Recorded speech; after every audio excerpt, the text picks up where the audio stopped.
Welcome to Varalakshmi పొదరిల్లు. ఇది చూడండి, pineapple ను జ్యూస్ చేసుకోవడానికి చిన్న చిన్న ముక్కలుగా కట్ చేశాను. ఇప్పుడు చాలా బాగా దొరుకుతుంది కదా. ఈ పైనాపిల్ జ్యూస్ ఎలా చేసుకోవాలో ఇప్పుడు మనం చూసేద్దామా.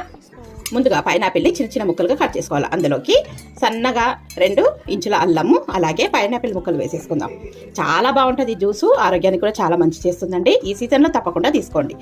అలాగే కొద్దిగా చక్కెర, ఒక 3 టేబుల్ స్పూన్ల చక్కెర, హాఫ్ లెమన్, కొద్దిగా పాలు, కొన్ని ఐస్ క్యూబ్స్, నేను ఫ్రెష్ వేసానండి, మీరు క్యూబ్స్ కూడా వేసుకోవచ్చు.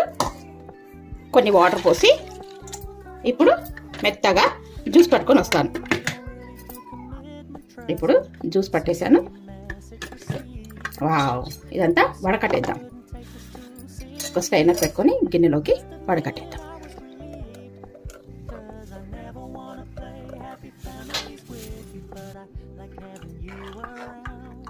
తప్పకుండా వడకట్టుకోవాలి. దీంట్లో ముళ్ళ లాంటి పదార్థం ఉంటుంది కదా, అది కొద్దిగా అనీజీగా అనిపిస్తుంది తాగుతుంటే. ఇలాగా పట్టేసుకుందాం మొత్తం. చూసారా ఎంత పిప్పి వచ్చేసింది. ఈ పిప్పి అంతా ఇచ్చేసుకోవాలి, తీసేద్దామండి పిప్పినంతా. ఇప్పుడు గ్లాస్లో పోసుకుందాం. చూసారా, గ్లాస్లో పోసుకుందాం. వావ్,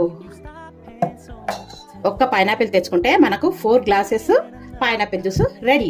వీడియో నచ్చితే తప్పకుండా లైక్ చేయండి, షేర్ చేయండి, కామెంట్ పెట్టండి, సబ్స్క్రైబ్ చేసుకోండి. Thank you for watching. Please subscribe.